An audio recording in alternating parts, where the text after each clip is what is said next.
Hello students. तो इस video lecture में हम बात करेंगे एंगल बिटवीन टू कर्व्स। ये टेंजेंट एंड नॉर्मल का ही एक पार्ट है। अगर हमें दो कर्व्स के बीच में एंगल फाइंड आउट करना हो तो सबसे पहले ये समझना जरूरी है कि एंगल बिटवीन टू कर्व्स का मतलब क्या है। क्योंकि देखिए जनरली जब भी हम एंगल की बात करते हैं तो एंगल का मतलब तो होता है एंगल दो लाइंस के बीच में। ये अगर दो लाइन है, ये इस तरह से इंटरसेक्ट कर रही है, तो एक एंगल अगर थीटा है तो दूसरा ये पाई माइनस थीटा होता है। हम कह सकते हैं कि थीटा इन दोनों लाइन के बीच में एंगल है या पाई माइनस थीटा इन दोनों लाइंस के बीच में एंगल है। अब कर्व है अगर, तो कर्व के बीच में एंगल का क्या सेंस है। ये सपोज कीजिए कर्व है y is equal to f x. चलिए एक और कर्व ले लेता हूं मैं, y is equal to g x. ये दूसरी कर्व है। अब इस दोनों कर्व के बीच में एंगल का क्या मीनिंग है वो देखिए, यहाँ डेफिनेशन में लिखा है। एक्चुअल में तो कर्व्स के बीच में कोई एंगल नहीं होता है, मगर ये डिफाइन इस तरह से किया गया है कि अगर हमें दो कर्व्स के बीच में एंगल पूछा जाए तो दो कर्व के बीच में एंगल का मतलब होता है angle between two curves is defined as the angle between their tangents at the at their point of intersection. अगर ये दोनों कर्व इस पॉइंट पे इंटरसेक्ट कर रही है, अल्फा कोमा बीटा मान लो, चलो ये मान लेता हूँ, तो इन दोनों कर्व के बीच में एंगल का मतलब होगा कि यहाँ पर इस पॉइंट पी पे अगर हम दोनों कर्व्स के बीच में, दोनों कर्व के ऊपर टेंजेंट ड्रॉ कर दें, ये पॉइंट पी पे पहला और दूसरा, ये दो टेंजेंट इन कर्व के ऊपर ड्रॉ किए गए हैं, तो इन दोनों कर्व टेंजेंट्स के बीच में जो भी एंगल होगा वो एंगल माना जाएगा इन दोनों कर्व्स के बीच में। तो एंगल बिटवीन टू कर्व्स का मतलब होगा जब कर्व दोनों एक दूसरे को इंटरसेक्ट करती हैं तो उनका जो पॉइंट ऑफ इंटरसेक्शन होगा उस पॉइंट पे दोनों कर्व के बीच के जो टेंजेंट्स है, उन टेंजेंट्स के बीच में जो एंगल होगा that angle is defined as the angle between these two curves. अब इसका मतलब ये हुआ भी कर्व के बीच में एंगल डिफाइन होने के लिए उनका इंटरसेक्शन करना जरूरी है। अगर दो कर्व्स एक दूसरे को इंटरसेक्ट ही नहीं कर रही, मान लो ये कर्व एफ एक्स यहाँ से जा रही है, ये जी एक्स यहाँ से जा रही है, तो इनके बीच में एंगल का कोई मतलब नहीं है, दोनों कर्व्स के बीच में एंगल डिफाइन नहीं होगा। तो अगर हमें दो कर्व्स के बीच में एंगल पूछा जाए, फाइंड आउट करने के लिए कहा जाए, तो सबसे पहला काम तो ये होगा कि हम पता करेंगे कि वो कर्व्स एक दूसरे को इंटरसेक्ट करती भी है या नहीं करती। अगर इंटरसेक्ट करती हैं तो फिर एंगल की बात होगी। अगर इंटरसेक्ट ही नहीं करती हैं, एक दूसरे के साथ नॉन टचिंग है, दूर से जा रही है, ना तो कट करती है ना टच कर रही है, तो उस केस में उनके बीच में कोई भी एंगल डिफाइन नहीं होगा। तो अब बात करते हैं, चलिए अगर हमें दो कर्व पकड़ा दी जाए, दो कर्व की इक्वेशन दे दी जाए और कहा जाए उनके बीच में एंगल फाइंड आउट करने के लिए, तो क्या करेंगे। देखिए इसके लिए सबसे पहले हमारा जो मेथड है इसके अंदर क्या करेंगे, अभी आपको पता है कि कर्व्स को इंटरसेक्ट करना जरूरी है उनके बीच में एंगल डिफाइन होने के लिए।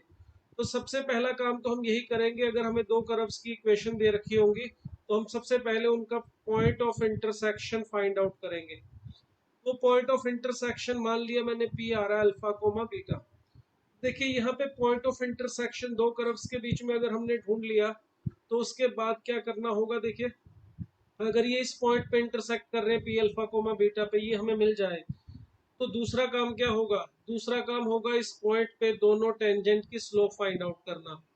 हमें पता है कि y is equal to f x अगर कर्व की इक्वेशन है तो एफ डैश एक्स हमें उस कर्व के ऊपर सभी टेंजेंट की स्लोप का फॉर्मूला देता है।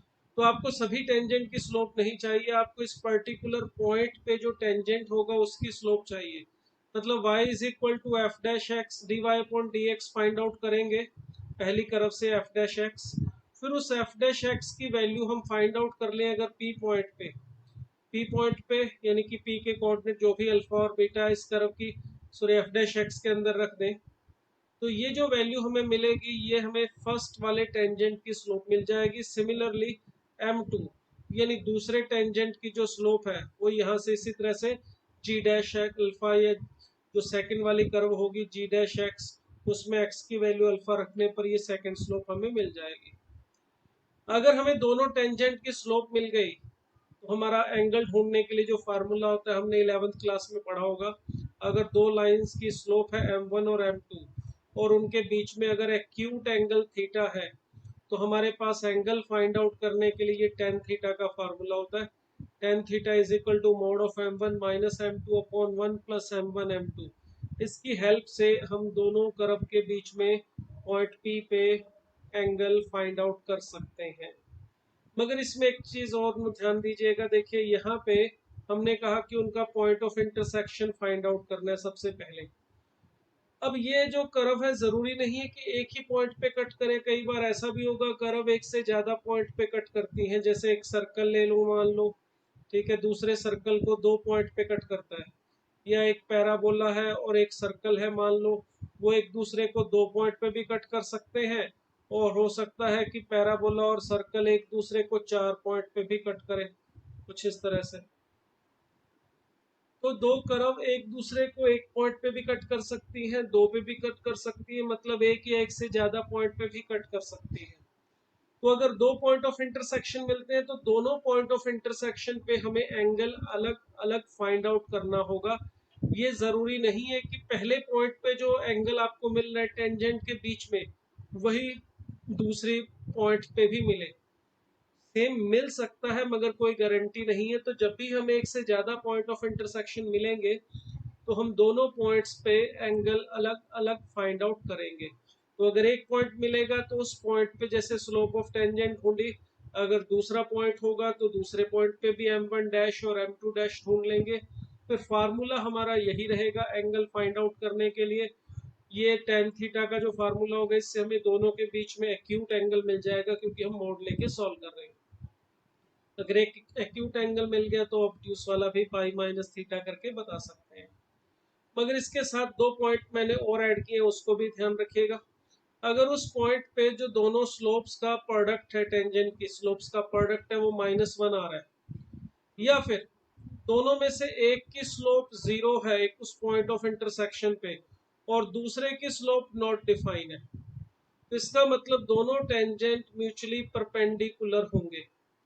अगर हमारा कर्व के ऊपर जो टेंजेंट है उनकी स्लोप का प्रोडक्ट -1 आ रहा है, जैसे ये f(x) और मान लो g(x) है, तो इस पॉइंट ऑफ इंटरसेक्शन पे अगर दोनों की स्लोप का प्रोडक्ट -1 आ रहा है, तो स्लोप का प्रोडक्ट -1 होगा तो भी दोनों टेंजेंट परपेंडिकुलर होंगे।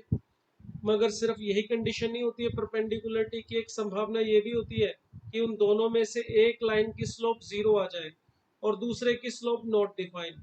क्योंकि अगर किसी की स्लोप 0 है और एक की स्लोप नॉट डिफाइन है, तो इसका मतलब एक line parallel to x axis हो जाएगी, और जिसकी स्लोप नॉट डिफाइन है वो उस लाइन वाई एक्सिस के पैरेलल हो जाएगी, फिर भी उन दोनों के बीच में एंगल 90 डिग्री ही होगा। अगर किसी पॉइंट पे दोनों टेंजेंट के बीच में एंगल 90 डिग्री है तो उस पॉइंट पे हम कहेंगे कर्व ऑर्थोगोनल है। मैंने कहा उस पॉइंट पे हम कर्व को ऑर्थोगोनल बोलेंगे। मीनिंग मेरे कहने का ये है कि हो सकता है कर्व 2 अलग अलग पॉइंट पे कट करें, एक पॉइंट पे एंगल जितना है जरूरी नहीं है उतना दूसरे पॉइंट पे भी हो, सेम हो। तो दोनों पॉइंट पे एंगल सेम हो सकता है मगर कोई जरूरी नहीं है। तो एक पॉइंट पे हो सकता है एंगल 90 डिग्री हो टेंजेंट के बीच में, दूसरे में कुछ और हो। तो जिस पॉइंट पे एंगल 90 डिग्री है उस पॉइंट पे हम बोलेंगे कर्व्स ऑर्थोगोनल है। दूसरे पॉइंट पे भी होगा तो दूसरे पॉइंट पे भी ऑर्थोगोनल होगा, नहीं है तो नहीं होगा। अगर किसी पॉइंट ऑफ इंटरसेक्शन पे दोनों की स्लोप इक्वल आ रही है टेंजेंट्स की, इसका मतलब ये होगा कि वो दोनों कर्व्स एक्चुअली उस पॉइंट पे टच कर रही हैं। क्योंकि अगर दोनों कर्व किसी पॉइंट पे टच करके निकल जाए इस तरह से, तो उस केस में दोनों के एक उस पॉइंट ऑफ इंटरसेक्शन या पॉइंट ऑफ कांटेक्ट बोले तो ज्यादा बेटर है, पर एक कॉमन टेंजेंट इस तरह से ड्रॉ हो जाएगा। तो अगर दोनों कर्व्स का पॉइंट ऑफ इंटरसेक्शन हमने ढूंढा और उस पॉइंट पे दोनों की स्लोप हमने फाइंड आउट की, वो सेम आई, तो इसका मतलब वो एक्चुअल में पॉइंट ऑफ इंटरसेक्शन नहीं है, वो उनका पॉइंट ऑफ कांटेक्ट है। मतलब वहां पर वो दोनों कर्व्स एक दूसरे को टच करके जा रही है। तो ये हमारी थ्योरी थी टेंजेंट के सॉरी दो कर्व्स के बीच में एंगल फाइंड आउट करने की। अब इस थ्योरी को यूज करके चलिए कुछ एक एग्जांपल लेते हैं। तो यहाँ पे देखिए पहला एग्जांपल मैं यहाँ पे ले रहा हूँ। इसमें हमें ये दो सिंपल सी कर्व्स दे दी हैं, एक तो y square is equal to 4x और एक x square is equal to 4y, और हमें इन दोनों कर्व्स के बीच में एंगल फाइंड आउट करने के लिए कहा गया है। अब देखिए जब भी दो कर्व्स के बीच में एंगल फाइंड आउट करना है तो सबसे पहला काम होगा उनका पॉइंट ऑफ इंटरसेक्शन ढूंढना। दो लाइन हो, दो कर्व्स हो, एक लाइन और एक कर्व दे रखी हो, जब भी आपको इनके बीच में पॉइंट ऑफ इंटरसेक्शन ढूंढना हो तो सिंपल सा तरीका होता है एलिमिनेशन मेथड। मतलब आपको दोनों लाइंस या दोनों कर्व्स या एक लाइन और कर्व की जो इक्वेशन दे रखी है उनको मिला के सॉल्व करो, उसमें एक को वेरिएबल को एलिमिनेट करके दूसरे में इक्वेशन बनाने की कोशिश करो। जैसे यहाँ से इस वाले में से अगर मैं y की वैल्यू फाइंड आउट करूँ तो आएगी एक्स स्क्वायर बाय 4, और ये वाली जो वैल्यू है y की अगर मैं इस फर्स्ट वाले में रख दूँ तो मुझे मिलेगा x power 4 by 16 is equal to 4x। तो यहाँ से हमें मिलेगा x power 4 is equal to 64x। अब यहाँ पर एक छोटी सी गलती होने की संभावना रहती है, जो कई स्टूडेंट मैंने देखा है करते हैं। वो यहाँ से इसको x से कैंसिल आउट करके ये लिख देते हैं x cube is equal to 64, और इससे x की वैल्यू निकाल लेते हैं 4। अगर आपने भी ये गलती की कि x को इस तरह से कैंसिल आउट कर दिया तो आपका भी जो आंसर है वो अधूरा आएगा। किसी भी नंबर को अगर हमें इस तरह से कैंसिल करना है, मान लो A B is equal to A C दिया हुआ है और हम चाहते हैं कि ए को ए से कैंसिल कर दें, तो ये सिर्फ और सिर्फ तभी पॉसिबल है जब हमारे पास ये कंफर्मेशन हो कि वो नंबर नॉन जीरो है, तभी हम उस नंबर को दोनों तरफ से जो मल्टीप्लाई है उसे कैंसिल कर सकते हैं। यहाँ पर अगर हमने x को x से कैंसिल कर दिया तो आपको एक पॉइंट ऑफ इंटरसेक्शन कम मिलेगा, आपको सिर्फ एक ही पॉइंट ऑफ इंटरसेक्शन मिलेगा, क्योंकि यहाँ पर x जो है वो हमारा कंफर्म नहीं है कि नॉन जीरो है, यहाँ पर x जो है वो जीरो भी हो सकता है। इसीलिए इसमें इस तरह से कैंसिल करोगे तो हमारा आंसर अधूरा आएगा। तो इसको करने का सही तरीका फिर क्या रहेगा? इसको करने का सही तरीका रहेगा कि x4 is equal to 64, x power 4 is equal to 64, x है, आप इसे लेफ्ट साइड लेके चलिए और x कॉमन निकाल लीजिए, तो x cube minus 64 is equal to 0। तो यहाँ से देखिए हमें x की दो वैल्यूज मिल रही हैं 0 and 4, x is equal to 0, यहाँ से x cube is equal to 64 से x की वैल्यू 4। अब देखो x की दो वैल्यूज मिलने का मतलब ये दोनों कर्व एक दूसरे को दो पॉइंट्स पे कट करेंगी। वो पॉइंट कौन सा होगा? देखो if x is equal to 0 लेता हूं मैं, तो y की वैल्यू देखिए, y हमारे पास ये रहा, y और x में रिलेशन है, y is equal to x square by 4। अगर x को 0 लेता हूं तो देखिए यहाँ से y भी 0 मिलेगा, इसका मतलब एक पॉइंट ऑफ इंटरसेक्शन दोनों का ओरिजिन होगा 0,0।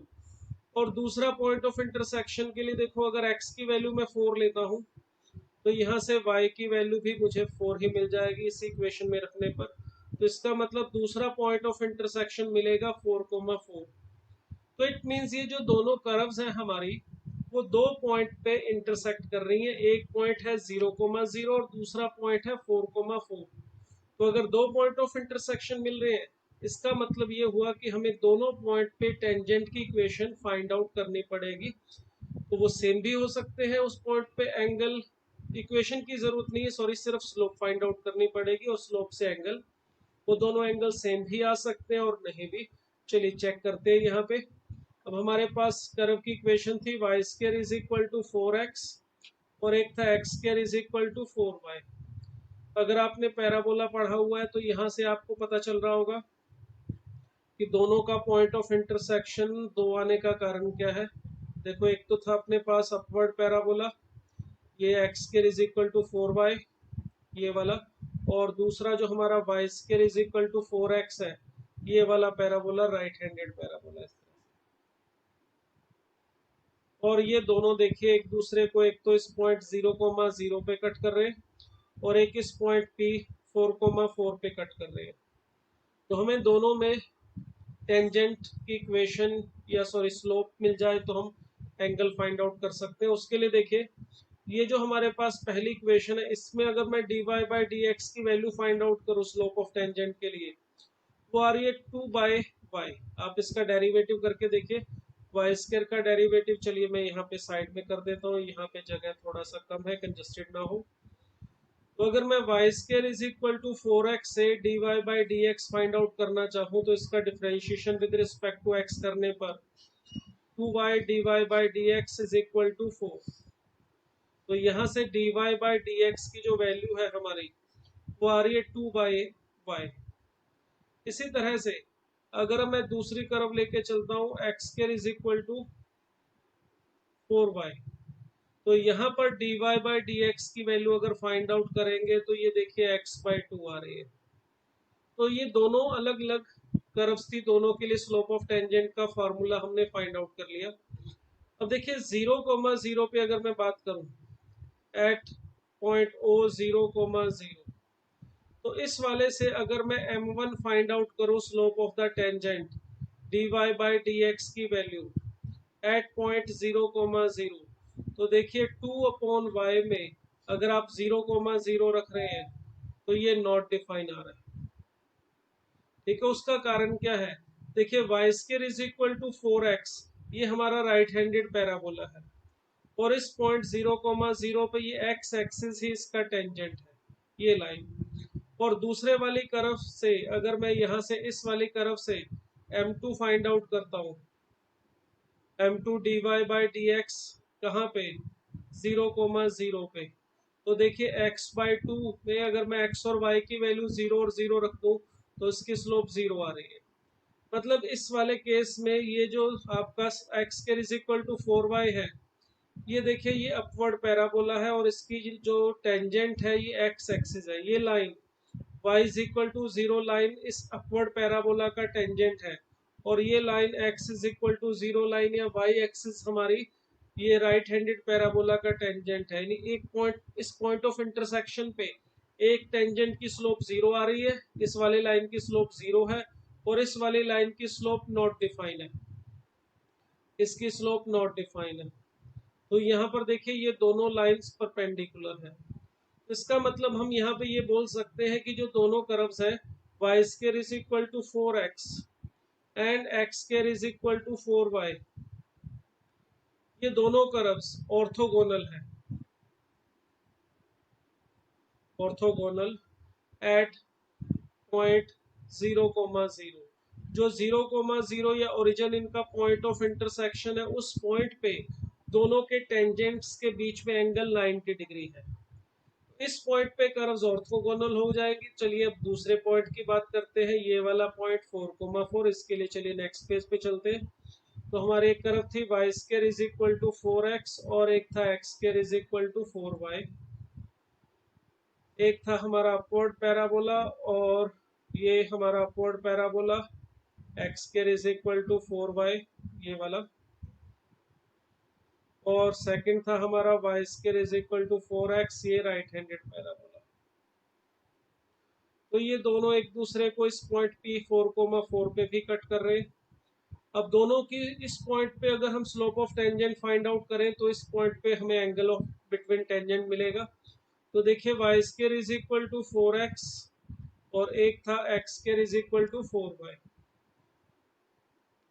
यहाँ से dy/dx हमें मिला था 2/y और यहाँ से dy/dx मिला था हमें x/2। अब अगर मैं इस वाले टेंजेंट की स्लोप फाइंड आउट करना चाहूँ, ये पॉइंट P पे जो हमारा अपवर्ड ये जो पैराबोला है y² is equal to 4x right handed parabola, इसकी स्लोप अगर मैं फाइंड आउट करना चाहूँ तो यहाँ से मिलेगी। ये y² is equal to 4x में जो dy/dx है इसकी वैल्यू फाइंड आउट करते हैं पॉइंट P4,4 पे, तो ये आ जाएगी 2/4 या 1/2, मैं सीधा लिख देता हूँ इसको। तो यहाँ पर y की वैल्यू 4 रखने पर इस लाइन की स्लोप आ रही है 2/4 यानी कि 1/2। m2 यानी दूसरे वाले टेंजेंट की स्लोप यहाँ पे ढूंढूं, ये हमारा सेकंड टेंजेंट होगा। ये हमारे इस वाले x² is equal to 4y parabola के ऊपर टेंजेंट है पॉइंट P पे। तो इसकी स्लोप अगर हम फाइंड आउट करें तो ये यहाँ से x/2 की वैल्यू या dy/dx की वैल्यू 4,4 पे फाइंड आउट करें तो ये 2 आ रही है। अगर इन दोनों टेंजेंट्स के बीच में एंगल थीटा है हमारा, तो tan थीटा फाइंड आउट करने के लिए जो हमारा फार्मूला है वो है mode of m1 minus m2 upon 1 plus m1 m2।